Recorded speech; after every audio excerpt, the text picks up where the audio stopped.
about them Cowboys? It's the Cowboys Squad, sponsored by Game Time. Everything Dallas Cowboys every week. Covering all the big hits and game-changing plays from America's team the way only the Locked On Podcast Network can. Get ready and squad up. It's the Cowboys Squad Show, starting now. What is going on? Good morning.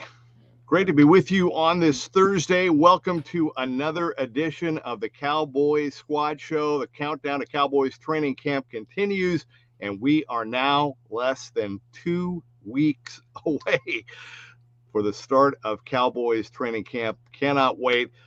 That is the co-host of the Locked On Cowboys, the daily Locked On Cowboys podcast. You know it. You listen to it every day. Marcus Mosher, who crushes it with Landon McCool. And below us along is our co-host, my co-host for the in-season Cowboys postcast. Although I think we're all going to be together after some of these games. I think. I could be wrong. But we'll make it work. Yeah, we'll make it work. It's going to be fun. Can't wait. That is the coach, Glenn Stretch Smith, who's already ready to go. We were talking a little baseball. But the good news is we're getting ready for the start of training camp. And coming up on today's show, Marcus, I got to give credit to you and Landon, because in the midst of all the position battles and contract updates and rumors and really bad rumors and clickbait, you guys kind of slipped in very quietly the Mount Rushmore episode of the Cowboys. We won't get into it now, but I'm looking forward to hearing about that. We'll get into that and how that show went. Yeah, and first of all, I just got to say at the top, I was having a little bit of a rough morning, and then Coach gets in here all fired up, and I feel so much better. So I'm excited for today's show. Whenever Coach is like this, it's always fun. Yeah, you guys are not. Both of you are trying to draw me off sides, and you gave it the hard count, Jeff, and then Marcus, you gave it. No, this is true. I like it when you're fired up. This is great. Yeah, well, a good that's podcast. Great, but right now I'm not going to jump off sides. Not doing it. All right. Well, we'll keep running the plays, and we'll see how it goes. Yeah, because it's only a matter of time. It's only a matter of time. All you have to do is say the right thing. Just fire that flicker of what feels like a match, and you can start me on fire, no question. Yeah, we don't need the cadence. We're good for sure. All right, so less than 2 weeks away, the start of the Cowboys' 66th training camp coming up in Oxnard, beginning on July the 21st. 16 practices will be open to the fans, as we have told you about. But I want to kick things off today, guys. It's not really huge news per se, but I think it is newsworthy. And that is, we got a little bit of a Dak Prescott update. We knew he's doing better and looked good and looked like he lost weight and everything was good during OTAs and minicamp. Well, now Dak has come out and said that he is full go for training camp. I just didn't know what people expected. Did anybody expect that Dak was going to come out and have like a pot belly and be out of shape coming into training camp? Because he's never been that way. He's been a guy that's always been in really good shape. And whenever he's had big injuries, he's always attacked rehab really hard. And he's always come back, pretty strong afterwards. So this is one of the things that makes Dak, a really good quarterback, is he's always working. He's always tweaking his body a little bit.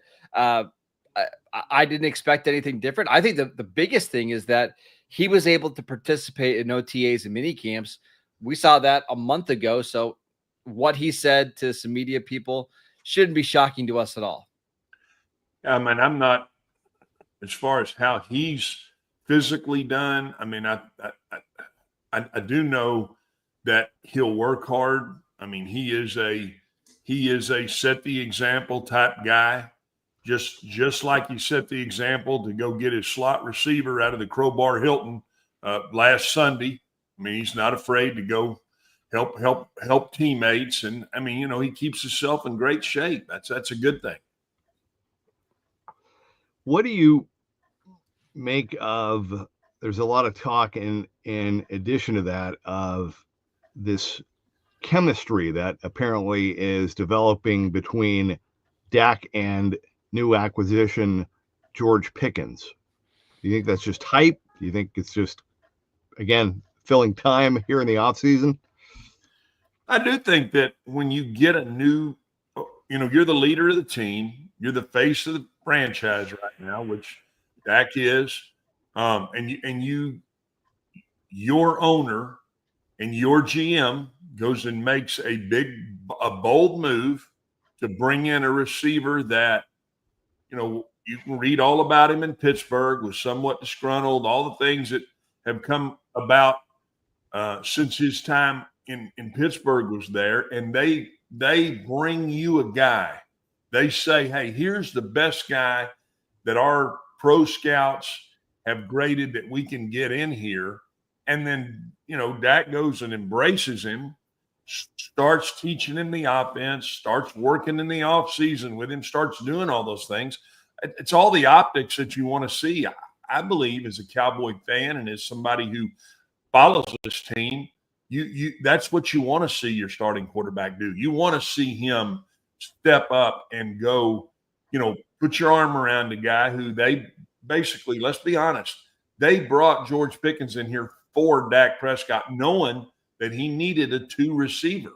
And that when you embrace the fact that someone is giving you an opportunity to get somebody who you think can help the football team, I like the chemistry of what's happening. I like all that. I really do. I think it makes for what could be a lot to talk about this season. And if there's success, and they have success, I think people point right back to the fact that, hey, look at the work that these guys put in during the offseason. And, it's, in my mind, it's much the same way of what's going on with the Steelers when you have Aaron Rodgers, bringing his receivers out to Malibu and spending time working out there and developing some chemistry outside of what is your comfort zone. I also think that I don't know how much chemistry you can build in June and July and August. And I hate to be this guy that just poo-poos everything, but I feel like chemistry is developed in season and in these big moments. And it's 3rd and 7, and you guys both read things the exact same way, and you're in the right spot.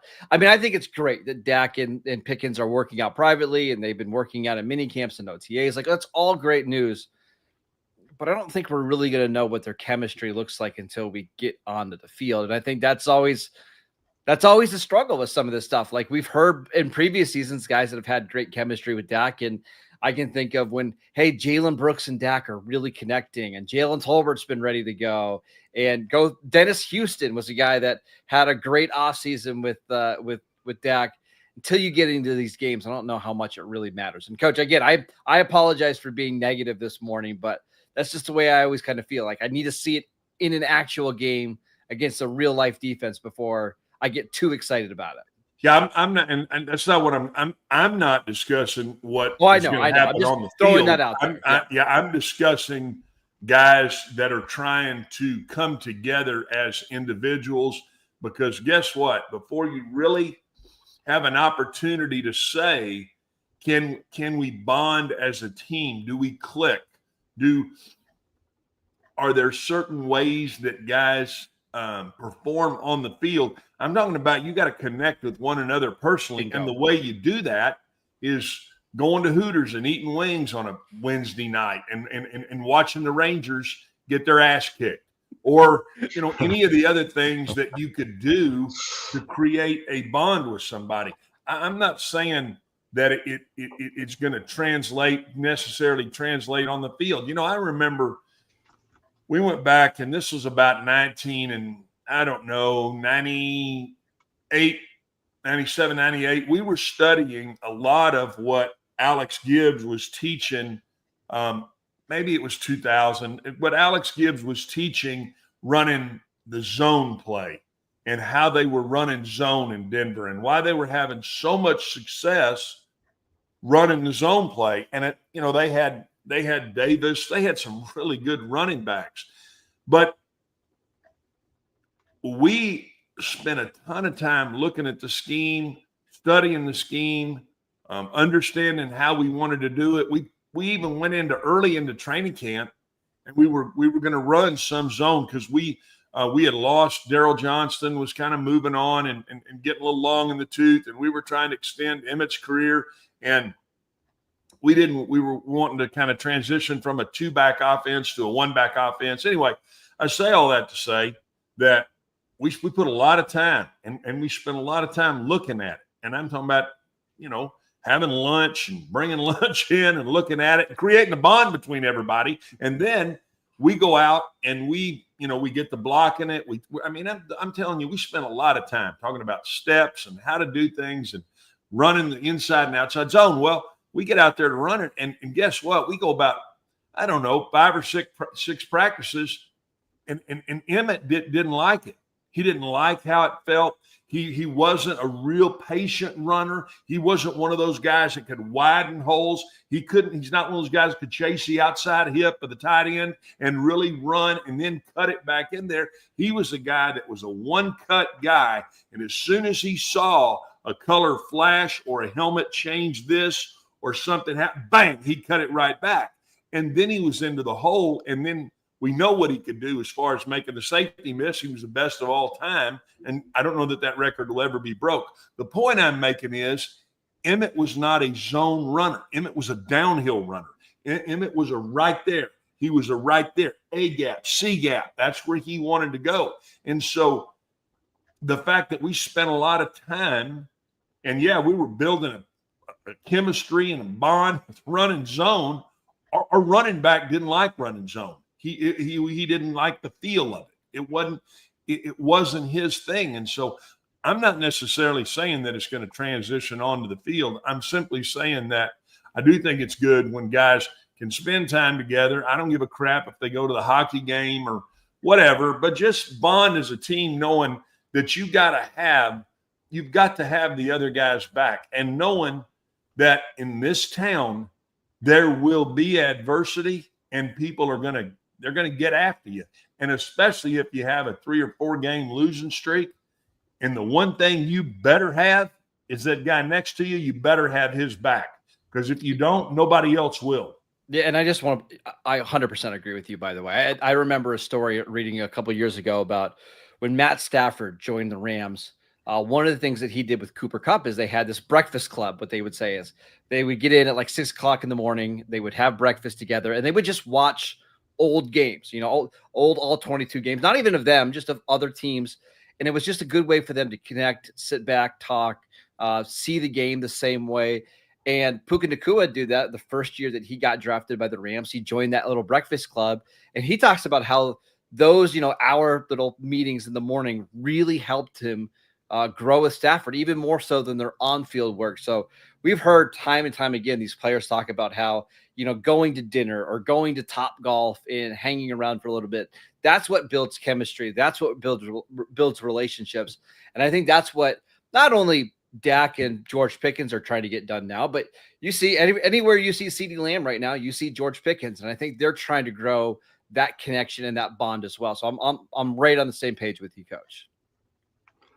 Yeah, that's great to hear. I mean, honestly, I don't think you could ask for much better than that. I mean, that's what you want. You want guys that are all in and that want to win and that want to improve, want to do better, and want to be the best that they can be. I know it's all cliche speak, but I mean, that really is the truth. And as we've said pretty much this entire offseason, I mean, this is a Cowboys team that has a lot to play for, a lot of motivation to play for.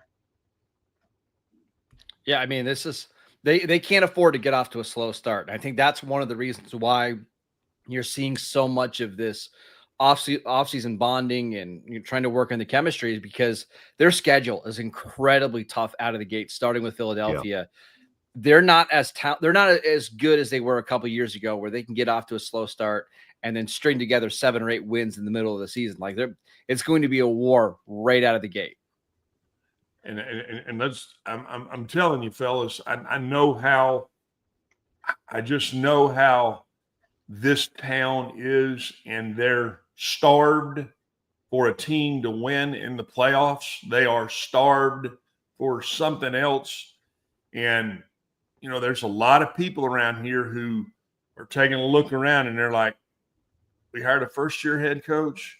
We hired all these kind of younger guys. And, okay, we got some coaches running around with cleats on, and all that sounds good and all that energy's good. But I'm just telling you, if this thing – and I don't want it now. And, I mean, I'm sounding – you know, I don't want to sound like I'm poo-pooing something, or I'm talking about the glass being half empty. I'm telling you that if it doesn't start – if they don't get a good feel early for where this football team is, it could get ugly, fellas. It could get ugly, and I hope that doesn't happen. I really do. So the fact that I'm back to this, the fact that they are trying to get around one another, they are trying to build some chemistry, they are trying to spend some time, hopefully with one another, not just them, but with their families and all that. Because it does get tough.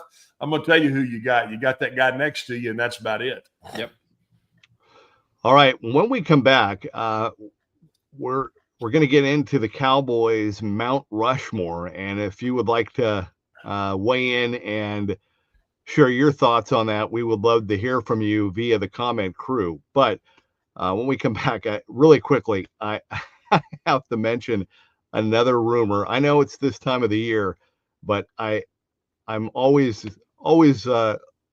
open to listening to ridiculous rumors. Not ridiculous, but I love to see what's out there. And as we've said many times, the Cowboys are anybody that can find a way to throw the Cowboys in. They know they're going to get some eyeballs. So we'll do that when we come back. Just getting started, though. Great to be with you on this Thursday morning. This is the Cowboys Squad Show. All right, you know what time of year it is. I mean, not only are we counting down to the start of training camp, right? We're getting ready for that, less than 2 weeks away, but summer sports are in full swing. And whether you're all about baseball under the lights, golf on the green, or high-stakes soccer action, FanDuel is the best way to make every game more exciting. You're already following the action. Why not make it a little more thrilling? With FanDuel, you can get in on the game while your friends are getting sunburned at the beach. Now, whether you're placing a same-game parlay or watching a bet ride into the ninth inning, FanDuel makes you feel like you're part of the action. So if you're new to FanDuel, new customers can bet just $5 and get $150 in bonus bets if your first bet wins. Open the FanDuel app today or visit FanDuel.com to get started.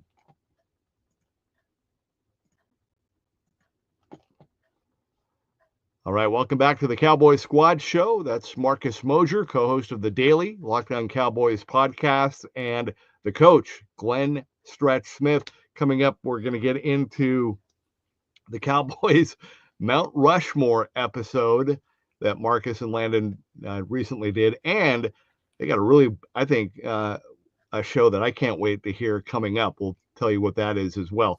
But okay, guys, here is the latest rumor that I saw this morning.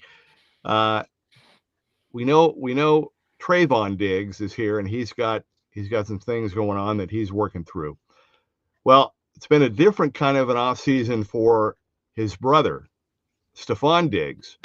One off season, it sounds like, at least for the pictures. And yeah, well, I mean, you know, if you like the water and you like boats and sailing and getting out in the ocean, that's what you do. And he's done that, and so he's with the Patriots now. And there's already rumors being thrown out there that, you know, maybe New England is the place to be, and maybe they got off to a bad start, and maybe it's best to move on. And so, sure enough, the rumor is out there.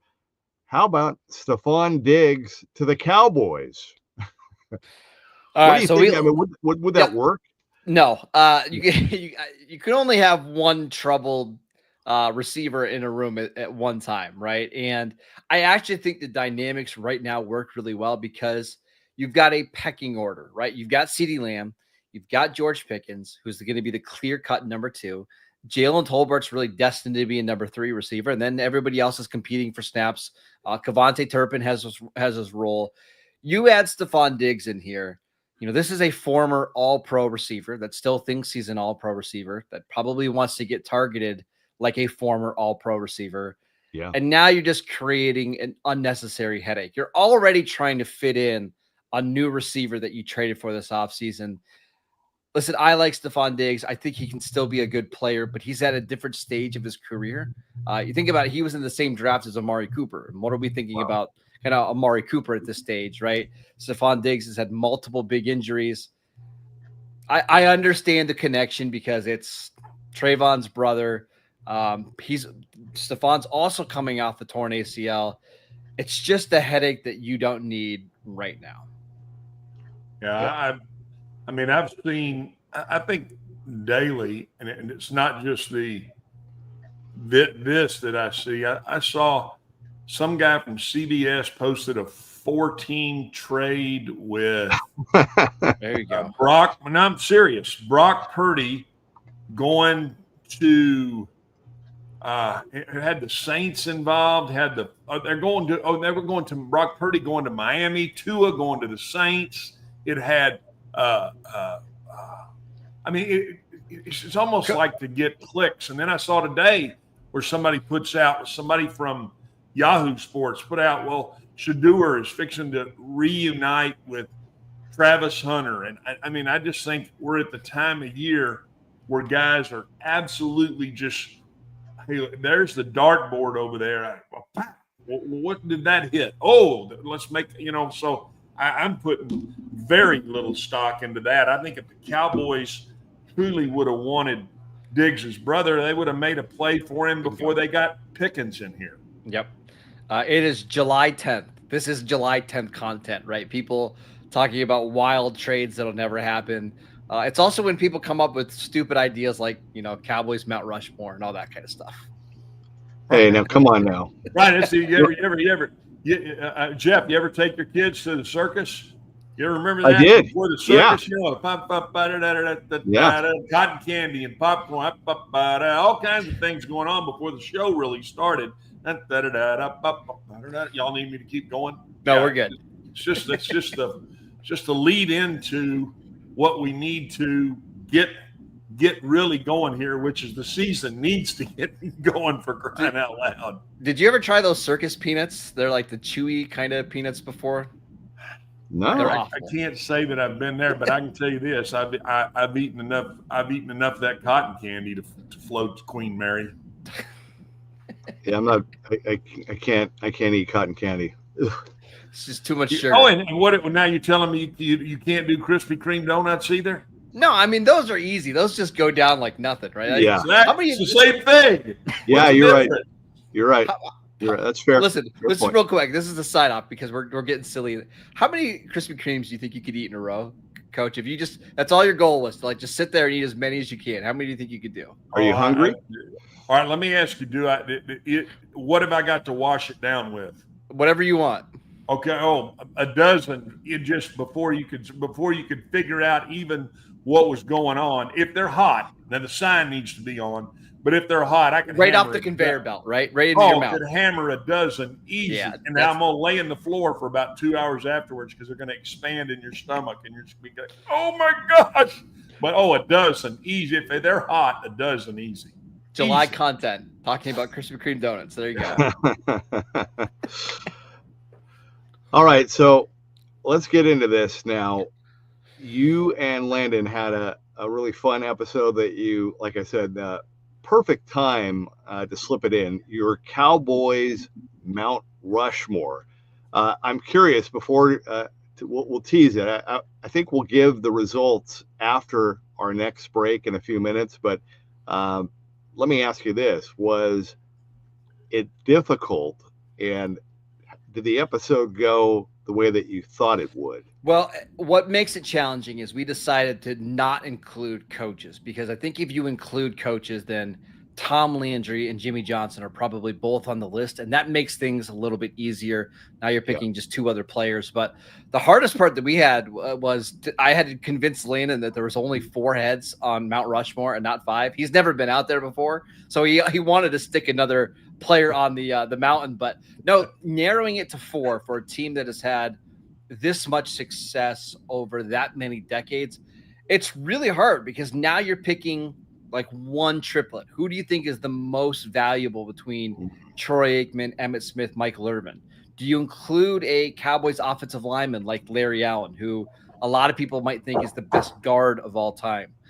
Do you include, guys from the, pre-70s? Do you include that list of, players? Is there anybody over the last 20 years that you would include on the list, like a Zach Martin or Tyron Smith or Jason Witten?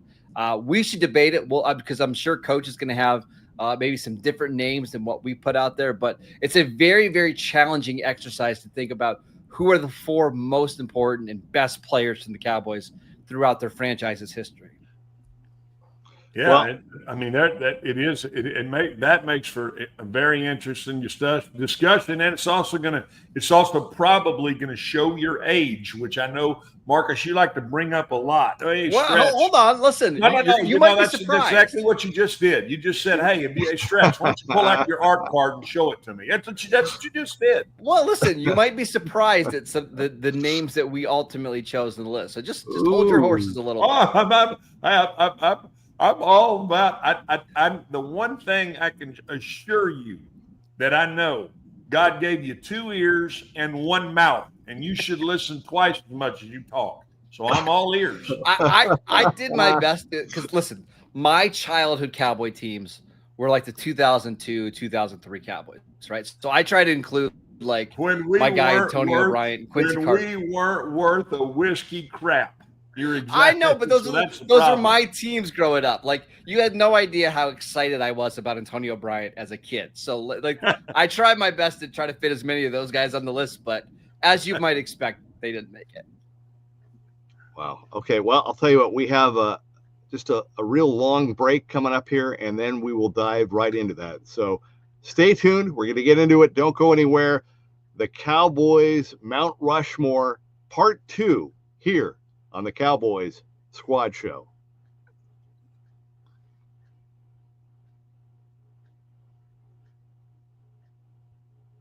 All right, we're back. Whoa! Quick. Here we go. Welcome back to the Cowboys Squad Show. The coach, Glenn Stretch Smith, and Marcus Mosher, the co-host of the daily Locked On Cowboys podcast with Landon McCool. They had an episode earlier this week, the Cowboys Mount Rushmore. All right, let's get into it. How do you want to do this? Well, I want to hear Coach tell me who should be on the list, and then I'll reveal to maybe the people that didn't catch the episode who we picked for our 4 names. So, Coach, if it was up to you and you were building this Mount Rushmore, who were the 4 names that you would put on? I have to say that Staubach has to be on there, and I believe there has to be another quarterback, which is Aikman. So that's where I'm going to start. I think you have to have both quarterbacks.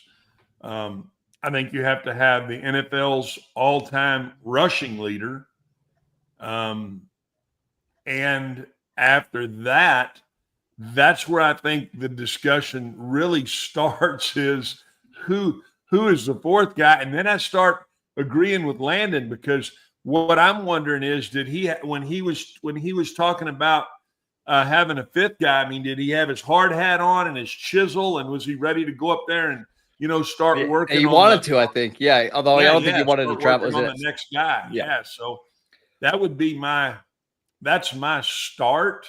Well, let's start there, because I think the first name that Landon and I both mentioned is Roger Staubach. So I think we're all in consensus here. He has to be on there, right? Like, he was the best quarterback of the 1970s. The Cowboys' record with Staubach as a starter, I think they were 85-29 in the regular season. Woo. He led the NFL in passer rating multiple years. He took them to the playoffs almost every single year. They went to multiple Super Bowls. I don't know how you could make an argument against him outside of He just didn't play quite as long as some of these other quarterbacks. But whenever you're the best quarterback of a decade, I think you have to be on the list. No question. He is the one that I think poured the foundation for an organization that became America's team. I don't think when Dandy Dunn was here, I don't think when, any of those other guys were around, I don't think it had the foundation of what is the powerful brand of the Stars. So I agree. I mean, every great building or home or whatever you want is built with a foundation, and I think he's the foundation. All right, so I want to give you the next name that we both agreed was consensus, and I would love your thoughts here. We put kind of as that second name was Bob Lilly. I mean, when your nickname is Mr. Cowboy, right, and you are a 6-time straight first-team All-Pro selection, a lot of people think he's one of the best defensive linemen in NFL history. He played his entire career with the Cowboys. He was on the all-decade team in the 60s and in the 70s. I think you can make a case he's the best defensive lineman in Cowboy history and one of the top 5 of all time. That was an easy choice for us. Yeah, I'm not going to disagree with anything you're going to say. It doesn't mean that it doesn't mean that when you first asked me the question, he's not one of the guys that popped in my mind. That's okay. He's one of the 5 or 6 names I think you have to consider though as well, because he's been so dominant. He was he made the Hall of Fame as soon as he was eligible. I think he's one of the guys that we consider. And I'll give you another one. We put Randy White on our list, and I know it's hard because now you're leaving out at least 2 of the triplets, right? But man, Randy White was an absolutely incredible player. He's another Hall of Fame player. He was a Super Bowl MVP, and there's just not a lot of defensive players in NFL history that were a Super Bowl MVP. An absolutely dominant defensive lineman for basically his entire career. And again, if you want to put Emmett or Michael Irvin ahead of him or Troy Aikman, I completely understand. Just think Randy White at least deserves some recognition here. I mean, I agree. I would probably, if you're asking me, Randy White would be above Bob Lilly, but okay. I mean, I get the whole hierarchy of how you put guys up there. When you think about Randy White, I think of one of the most bright NFL coaches ever in Tom Landry designed a defense around a guy who was kind of a linebacker / defensive tackle who could line up off the ball some, who could do something and was unbelievably powerful in all he could do. So, yeah, I mean, did he win at the level that some of the other guys won at? Which, I mean, I think you have to count championships. I think this team is gauged on championships, and so I mean, I agree. I mean, you won't get any. I think both of those guys, as far as defensive linemen, I would think Randy White, Bob Lilly, Charles Haley. That's how I would think at that position. And DeMarcus Ware got a mention from us, but he's not at the same level because of the Super Bowls, right? Like those other guys who are just way more productive in playoffs and Super Bowls. Now, that's not Ware's fault that his teams weren't as good, but that's ultimately what we're judging on. So for us, that's Bob Lilly, Randy White, Roger Staubach, and then picking between the 3 triplets is incredibly hard because they each had a massive impact. Michael Irvin was the emotional leader. Emmitt Smith is the all-time leading rusher. But we ultimately went with Troy Aikman because he was the quarterback of this team that set the tone. He was the guy that got everybody in line. And here's the other thing. Anytime they played in a big playoff game, he was always money. I mean, he outplayed just about every quarterback he got to face in the postseason, especially in those early 90s. Again, I'm not going to fight you on any of these guys, but we decided to go with Aikman because of how good he was in some of these big games. Yeah, I mean, nobody nobody champions Troy Aikman like I do. And all I can tell you is my own personal point of reference for what I witnessed when I first made the transition from college football to the NFL. And when I got here, the first day we go out to OTAs, and Aikman would always throw the 3-step drop first. So he threw probably 3 slants to the right. He threw 3 slants to the left. Then he threw 3 hitches to the right, 3 to the left. Then he'd throw 3 speed outs. Okay, so it was, 18 balls that he would throw just right off the bat. And when he threw the balls off of the right hash, I'm standing, 5 yards behind him. His cleat pattern, which meant his front 5 cleats, hit in the exact same pattern every single time he threw the football off that hash. You hear what I'm telling you? The cleat hit in the same exact hole in the ground. He was a machine, and I had never seen anything like it.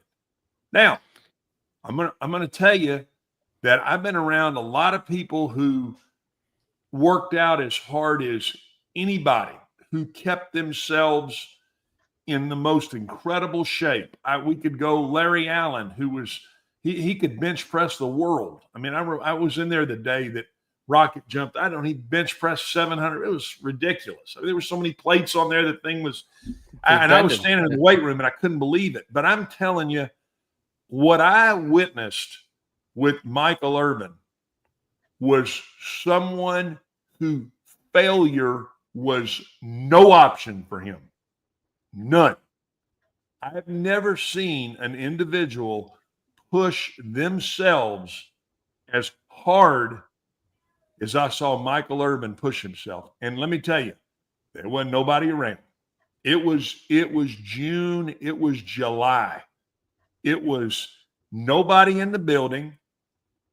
I'm in there as a young guy. I'm just doing some afternoon cut-ups, looking at whatever. It'd be the heat of the day, 2:30, 3 o'clock. Mike would come in, he'd get full gear on. I'm talking about helmet, the whole 9.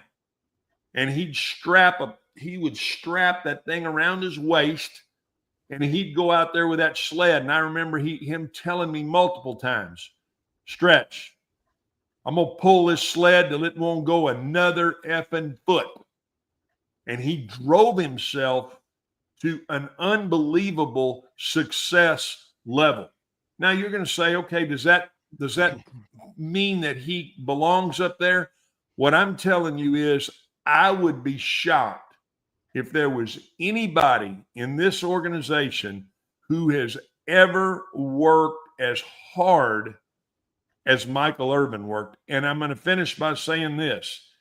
He was driven by the fear of failure unlike anything I've ever witnessed. There was no option with him. None.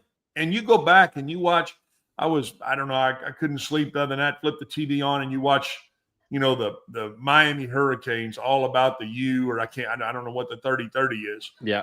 But I'm telling you, Michael Irvin, if he's not given credit for what was the start of the University of Miami and how they changed that program, you don't know what you're looking at. And then he came here, and I think his first year here, the team went, I don't remember. And then the second year, they were like 1-15 because that was Jimmy's first year. Yeah, the only game was with Steve Walsh, right? They won. I think that was his second year.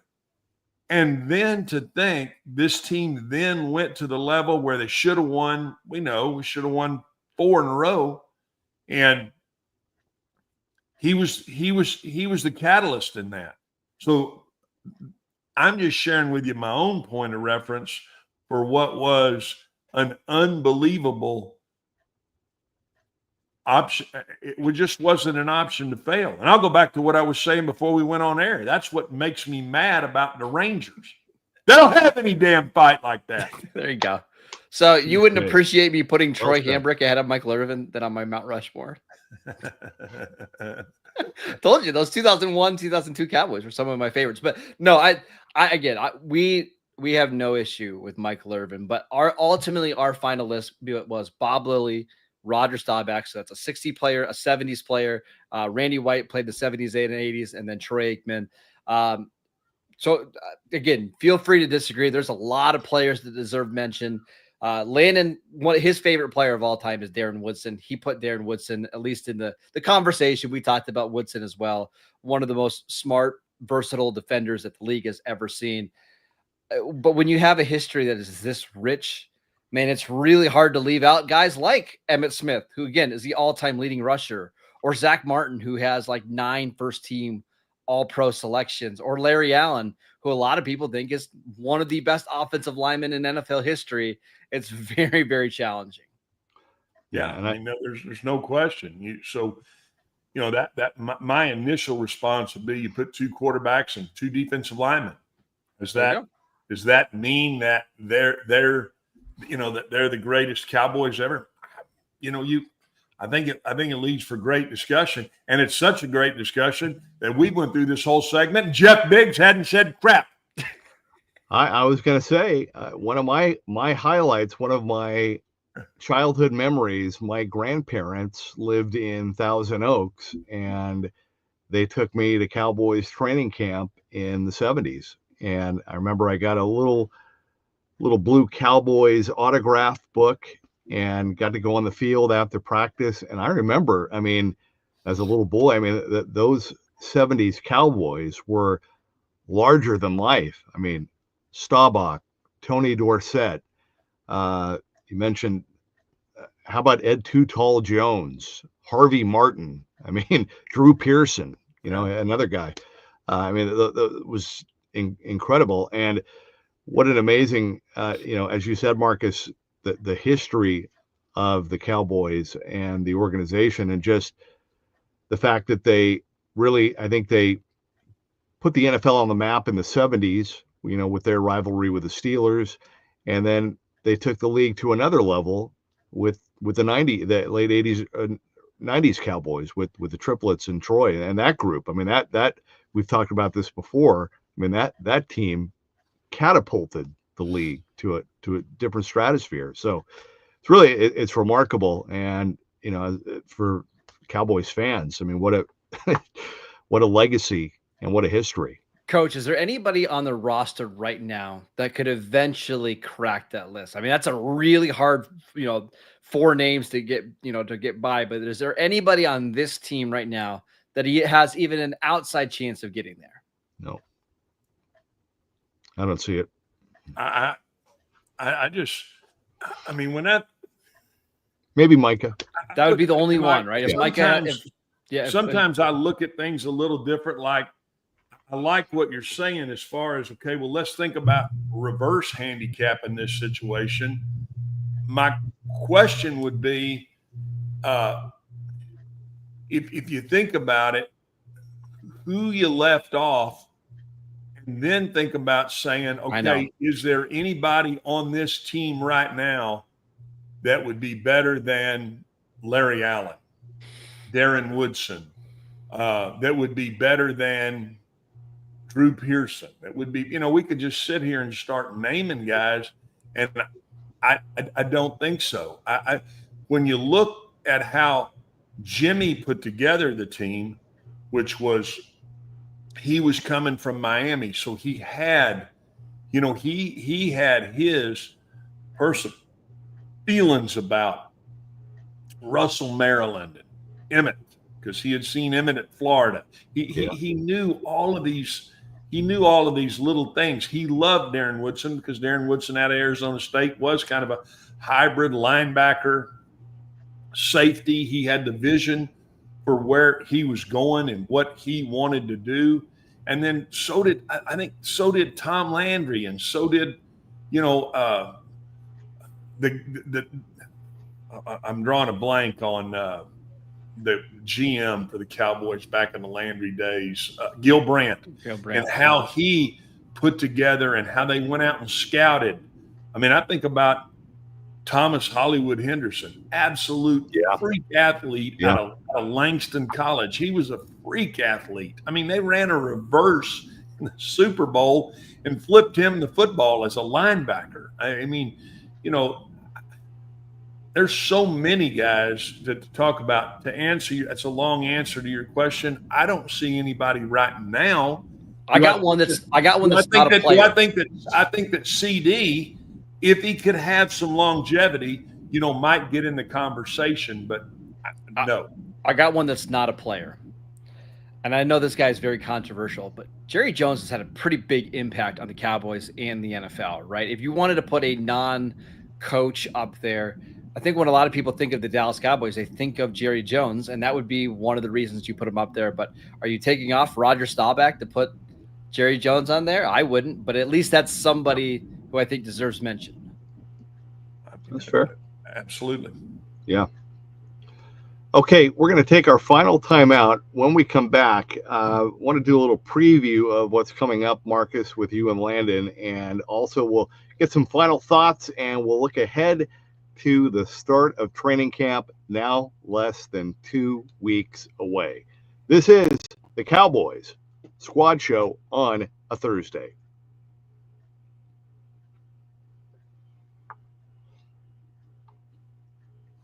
All right, welcome back to the Cowboys Squad Show. That is Marcus Mosher, who hosts the daily Locked On Cowboys podcast with Landon McCool and the coach, Glenn Smith. One thing I did want to bring up, and again, this is since we did the Mount Rushmore, right?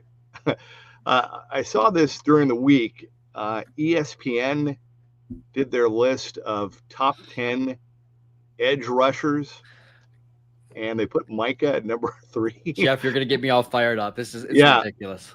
Here's the match. Fire away.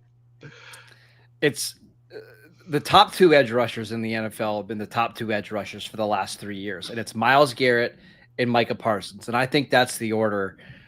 Micah Parsons has been absolutely dominant over the last 3 years and really over the last 4 years. And ESPN mentioned it in the piece. Since 2023, he leads the NFL in pressures. By the way, he missed 4 games last year. He leads the NFL in pass rush win rate. He leads the NFL in double team rate. He has the highest pressure rate in the league. He's got the highest pressure share. I mean, he's absolutely dominant, and he doesn't have the benefit of having a Cam Hayward in the middle taking up double teams. He doesn't have the benefit of an Alex Highsmith on the other side and a defensive-minded coach like Mike Tomlin. He's not somebody that you can take out of games just by chipping him like teams did with TJ Watt down the stretch. I think there's a massive gap between TJ Watt and Micah Parsons. Watt gets some more sacks, but he's just nowhere near as dominant on a play-to-play basis.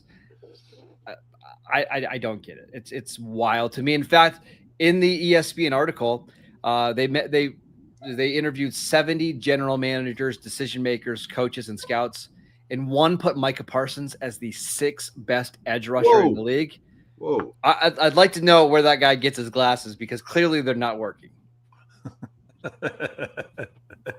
Hey, some guys just don't. They don't even get to play the. You know what I mean? Some teams don't get to play the Cowboys, and if you're not studying the rest of the NFL, I'd like to know who the guy is, just because I'd like to kind of give him a pat on the back and say, buddy, good for you for staying in a hole and minding your own business. I mean, good for you for, you know, hiding under that rock. That's a big rock. Yeah. But I've always been one of those guys that until you have the most pristine backyard in the history of backyards, you don't get in and tell somebody else how to mow theirs or how to cut their shrubs or whatever. So, hey, good for him. He said, hey, my mentality is I'm taking care of my own backyard. I'm not telling anybody else how to go there. That would be my response to that. It's just wild. Listen, Jeff, nothing fires me up more than when people just clearly aren't watching the games and they're ranking guys like, I don't know, Jared Verse, who's a very good player. I really like Jared Verse. I think he's going to be an awesome player for the Rams. But you're putting Jared Verse ahead of Micah Parsons, who's been a first team all pro selection, 2 of the 4 years, should have got it as a rookie. Like, I don't get it. I mean, there's no question he is off the charts as far as just somebody that what's interesting, and I'll go back to what I was just saying, is I have a friend of mine who coached in Denver for a long time, and he doesn't watch the Cowboys very often. I mean, really doesn't. I mean, he was with the Niners for a while, and he we're texting last year, and he said he sends me just this incredible message. And what it is the guy just jumps off this. If you're, as a football coach, he's looking at the game, and the guy just jumps off the screen at you as being just an unbelievable, force of what's changed, what he's looking at in the game. And I think that speaks volumes to me as a guy that he constantly jumps off this. You're sitting there just watching the film, he's constantly jumping off the screen at you.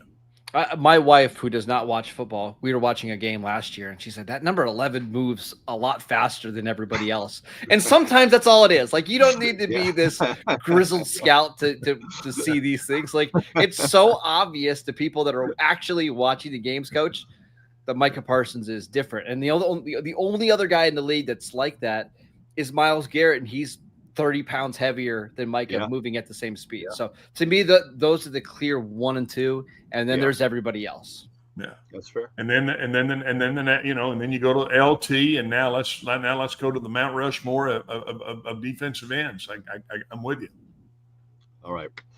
Before we go, some final thoughts, and also I want to say this: we talked about the Mount Rushmore, but coming up on the daily Locked On Cowboys podcast, I believe it's tomorrow, right, Marcus? Yeah, Friday. On Friday's show, we're going to be taking a look at the cornerback room for the Cowboys.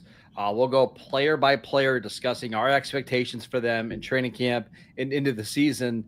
And it's a very weird position right now because you've got so many injuries, and there's so many players that we just don't know when they're going to get back on the field and what they're going to look like. Yeah, I think that's a great deep dive, and I'm looking forward to it. And I mean, this is like, I think, one of the first episodes that we haven't had some kind of a corner rumor. On Monday night, Stephon Gilmore was back. Just wait a couple more days. I'm sure we'll get one.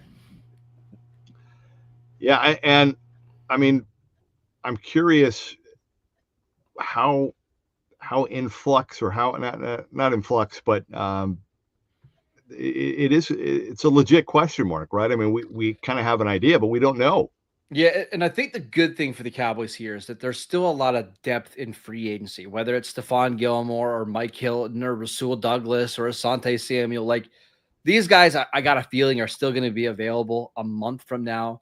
So you're not necessarily in a rush to go out and sign them. I think you want to get to camp, kind of gauge where all of these corners are at physically. And it's not just Diggs and like Savon Ravel. You also have guys like Kalen Carson, who started week 1 for you last year, that's dealing with a shoulder injury. Is he ready to go? Is he practicing? Josh Butler, who played a lot of snaps down the stretch for Dallas, he's coming off a torn ACL. Where's he at? Because if these guys are going to be on the field or practicing when we get to middle August, maybe there's not a rush to go out and sign a Gilmore or a Hilton. But if we get to the point where, hey, the quality of guys at practice they're ruining practice because these receivers are just getting open all over the field, maybe that's when you have to panic a little bit and bring one of them in. I'm sitting there trying to pull up on my playlist. I was trying to pull up the song that I thought could be your lead-in song. There it is, MASH. Got it? The lead-in from MASH right there. That needs to be your lead-in music. Love it. I love it. That's fun. I used to. Go ahead, Coach. I'm sorry. No, Jeff, you go ahead. I'm gonna wait. I'm gonna wait and give it to you this time. I just a shameless plug. I got to do some shows with one of the writers of MASH, fine gentleman by the name of Ken Levine, who is a huge baseball guy, and I think he would agree with your assessment about the Rangers right now. And I'm thinking more that I don't want to set myself up for the disappointment. That's why I keep saying the top two guys in my mind, which are, Ravel, who we're wanting to see, Diggs, who we're wanting to see come back, I think start on the pup. And I think that's going to be the first real kind of, even though we know that it's going to happen, I think it's going to be disappointing to know that those guys are probably going to miss the first 3 or 4 games of the season. Poor Britt Brown. He doesn't have enough arms for all of the resistant cords he's going to have to be doing in training camp, right? He's going to have like 15 guys on the sideline, and it's going to be like one of these people walking dogs in my neighborhood. They've got them all attached to their hips, and all these dogs are going in 15 different directions. So, yeah, I feel for Britt. Yeah, he'll be in great shape. I'll guarantee you that, because they'll be dragging him up and down the field every day, multiple times a day. Yep. Yeah, and then Marcus, I think too, hearing what Coach just said, then it gets back to your initial thoughts at the start of the show, and that is how tough the schedule is right out of the gate. And you certainly don't want to be in a position where you have a glaring weak spot, with your defense. You want to be able to not give up the big plays or get burned. No, you look at their schedule and the receivers they face right away. You got A.J. Brown and Devontae Smith in week 1. You got Malik Neighbors in week 2. We've got the Bears, who have 15,000 receivers in week 3. You got Garrett Wilson coming. I mean, like, they are going to be in a really tough spot. And that's why it's really important for a player like DaRon Bland to get back to what we saw from him in 2023. It's important that Kyer Elam has a strong camp and can be a reliable outside option, because they are in for a very difficult opening part of the schedule, especially on the back end. And to see what Eberflus is going to do, schematically on the defensive side. Is he going to continue to do kind of what he's done with the Bears, what he did when he was at Indianapolis, which is, be a big zone coverage guy? Or, might he see something out of this secondary that says maybe we can gamble a little more and play more man coverage? Yeah, and I'm also curious to see, like, Izzy Makamu, who I think a lot of people are expecting him to play in the slot. He's only done it a little bit throughout his NFL career. They brought him back, so clearly they like something there. It's just the one position. Again, we'll dive into this on Friday's show. It's the one position where they've got a lot of different names, but because of the injuries, because of guys switching positions, like DaRon Bland moving into the slot, like Makamu, there's just a lot of uncertainty there. And until we get to training camp, until we get to preseason and actually see these guys on the field, I don't think we really know what to think here. All right, gentlemen, this has been a really good show. I've really enjoyed it, and glad we got to get into the Mount Rushmore. And the good news is, when we begin next week, we are literally going to have 1 week to go until the start of training camp. Final thoughts before we go. 58 minutes, and we never mentioned Dak Prescott's contract. That is a new record for the Locked On Cowboys Squad Show. Congratulations to us all. Awesome. We've been talking about music, so I'd like to have the little drum set, so I've given it a. There it is. No, we started the show with the news that, hey, Dak says he is ready to go, and that's a good sign. And I think we're going to get to the point pretty quickly here that once they take that field, no more talking. Let's go. Like you said, Marcus, let's see it. He's got all that money to put into his body to make sure he's ready to go for the season. So, right, Coach, he should be good to go. Started this show trying to hard count stretch. I got to. Come on. We'll end the show trying to hard. Nope. Not it's today, what brother. makes my day bright. No, I'm still sitting right here, not jumping. All right. Well, gentlemen, hey, enjoy the weekend. I want to say thank you to everybody that was with us live. Thank you for your comments, and we will be back with you again on Monday night with Landon, and we'll have the 1 week countdown until the start of Cowboys Training Camp. And again, Marcus, on the daily Locked On Cowboys podcast, big episode tomorrow, taking a deep dive at the corners and the DBs. All right. We'll do that That is Marcus Mosher. He'll be joined by Landon McCool, and that is the coach, Glenn Stretch Smith. Thank you for being with us today. We'll be back with you on Monday night. This has been the Cowboys Squad Show.